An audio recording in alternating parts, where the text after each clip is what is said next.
কিন্তু এইসব নৈরাজ্য করতো না।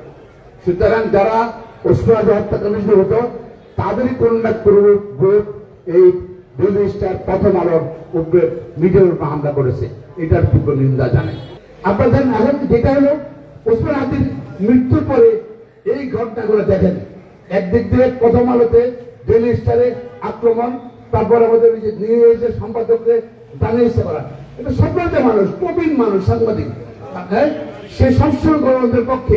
আমি সঙ্গে কথা বলে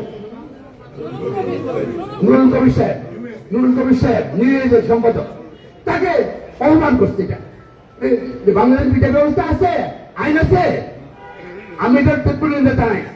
তাকে এবং সিসিটিভি দেখা গেছে কারাগারে এটা করেছে, তাদের বিরুদ্ধে আইনগত ব্যবস্থা নিতে হবে। যারা প্রথম আলোতে রেজিস্ট্রার আগুন লাগাছে তাদের ব্যবস্থা নিতে হবে।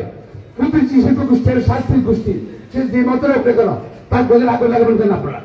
এটা সব সায়ানট আগুন লাগিয়েছেন।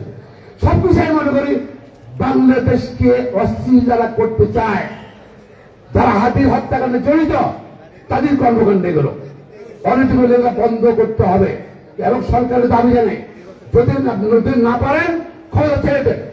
আর যদি ভালো থাকতে চান অবশ্যই আপনি এগুলো বন্ধ করতে হবে, তাদের আইন নির্ণয় করতে হবে, সমাজ যোগাযোগের মাধ্যমে আইনজীবী সমাজ লেখে, বিজেপি সমাজ লেখে, তাদের আইন নির্ণয় করতে হবে, আইনের আওতা আনতে হবে।